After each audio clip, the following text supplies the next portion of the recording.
Miri, Selini apo Eugenie. E di që ju po mendoni këto, se kush do të eliminohet nesër nga Big Brother VIP Albania, por unë dua të flas për një personazh tjetër.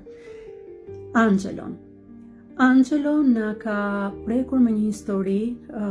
njerëzore, e cila mendoj që kërkon më shumë vëmendje se sa ka patur. Për fat keq duket sikur këto skandalet e mëdha, siç është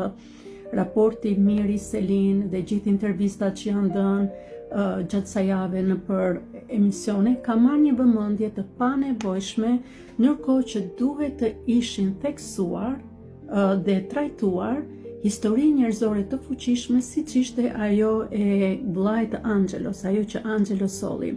Janë dy pika kryesore në historinë e Angelos, të cilat unë do doja që ti theksoj. Së pari kemi shembullin e një djali që përfaqëson shumë nga të rinjt shqiptar, të cilët në moshë të adoleshencës së hershme detyrohen që të punojnë dhe bëhen krah edhe për familjen e tyre. Dhe kjo është situata e shumë familjeve shqiptare, ku fëmijët janë ata që marrin përgjegjësinë në një moshë të hershme për të qenë kontribues në familjet e tyre, dhe nuk ka asnjë lloj paragjykimi për prindrit, por tregon për një familje që qëndron së bashku edhe përpiqet që të kapërcej një sfidë financiare së bashku. Gjithashtu Angelo tregoi se ai me shumë punë edhe me shumë mund arriti që jo vetëm të ndihmonte familjen e vet, por edhe të niste jetën e tij. Angelo nuk është modeli i djalit të ri që pasurohet brenda natës, nuk është as modeli i poputh nga një princesh,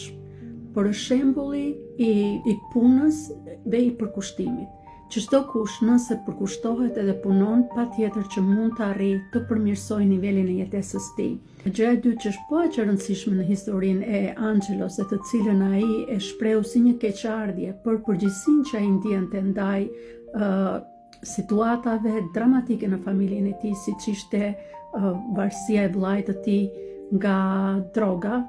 Kjo ishte një shembull tjetër i një djali që familjen e ka bler, që ndjet përgjegjës, edhe që pavarësisht se ka dhënë don të kontribuojë edhe më shumë në familje. Dhe ka edhe një element tjetër shumë të rëndësishëm në këtë histori, sepse ndryshe nga herë të tjera, kur disa drama familjare janë nxjerrë në mënyrë të pavetdijshme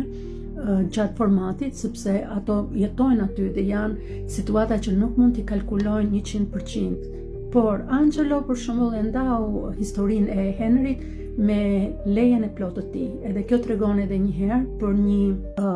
aspekt etik të ndarjes së informacionit, sidomos kur prek njerëz të tjerë që nuk janë prezent. Pra marrja e lejes dhe sigurimi që ke aprovimin e personit për të ndarë historinë e tij. Unë do të kisha dashur shumë që në këtë javë që kaloi,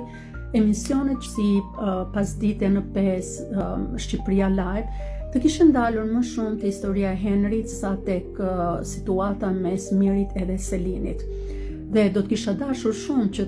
nëse Henry do të ishte i gatshëm të kishte ndarë më shumë nga historia e tij dhe si arriti ai ta munte varësinë me heroinën edhe të fitonte këtë betejë kaq të fortë në jetën e tij, sepse do të kishte qenë një ndihmë edhe inkurajim mendoj për shumë të rinj të tjerë, por edhe familje të tjera të cilët ndoshta janë duke u përballur me këtë betejë që është e fortë dhe është serioze. Unë do dëshiroj shumë që ta shikoj Angelon në finale, mendoj që është djali i qetë, introvert, nuk e shohim gjithmonë në aksion, megjithatë është një djalë që ka mendim kritik, të cilin ti mund ta dallosh edhe nga mënyra se si vështron edhe i shikon situatat brenda shtëpisë. Nuk e di çfarë mendoni ju për këto, por unë ju inkurajoj që në vend që të harxojmë energjinë në skandalet, le të harxojmë energjinë gjithashtu ose më shumë energji për të fokusuar dhe për të folur për ato historitë e bukura njerëzore, të cilat sjellin dritë, japin zemër edhe na përcjellin një mesazh të fuqishëm, inkurajimi edhe force. Nëse nuk më ndiqni, ju ftoj të ndiqni kanalin tim, nëse keni dëshirë që të trajtojmë këto copëza pozitive të jetës së përditshme, gjithashtu të para përmes lentes së besimit. Zoti ju bekoft dhe dëgjojmë në videon tjetër.